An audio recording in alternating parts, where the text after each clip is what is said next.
Standards-based grading and reporting is something that many schools are considering and are working toward using for their populations.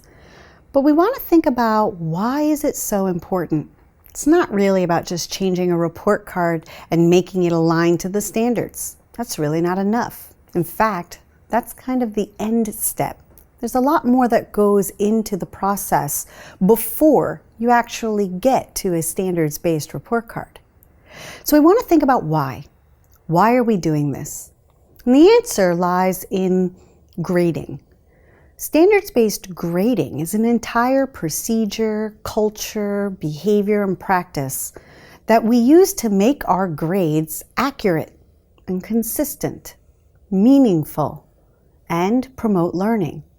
So if our grades don't do that now, if you've ever felt sick to your stomach when you had to give a child a grade, maybe a child who worked very, very hard but hadn't actually gotten to grade level yet, and you wanted to write a note home to their parents, or you just wanted to pull them aside and say, don't worry about this grade.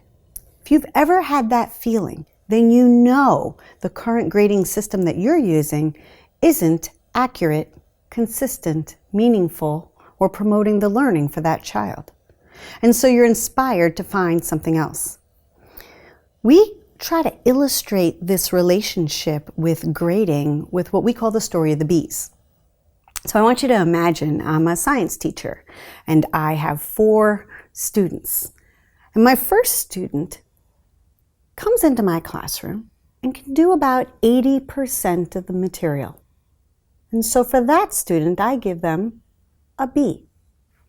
My second student who comes in starts off not really being able to do a lot of the material, really struggles, gets a couple of tests with a low grade.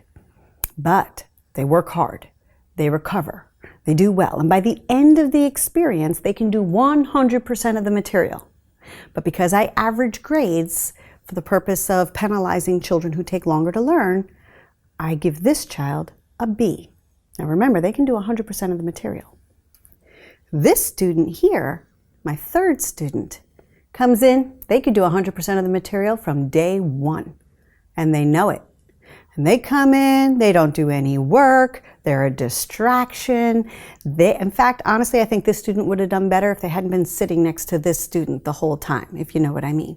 So this student is disrespectful and doesn't have that work process piece I'm looking for. They know 100% of the standards, but I got to get them with something. 10% for not doing their homework, B. My last student comes in, and they can do about 75 to 78% of the material. But you never saw a better ambassador, a diplomat in the classroom willing to help everyone.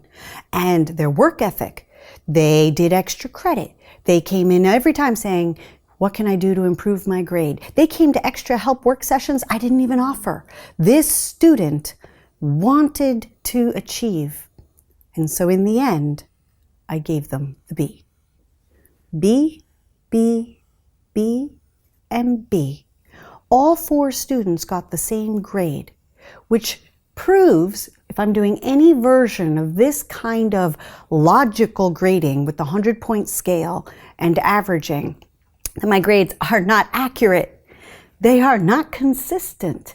And when we give those kinds of grades to future grade levels or to universities, they get very frustrated because they don't get an honest, clear picture of what the student is able to do and what is going on with their learning and their behavior, their dispositions. So that means it's not meaningful. And in the end, because of the way I set that up, it doesn't actually promote learning. It keeps the children in the obey state of their brain as opposed to the toward state or active learning. This is why standards-based grading and reporting is getting so much attention.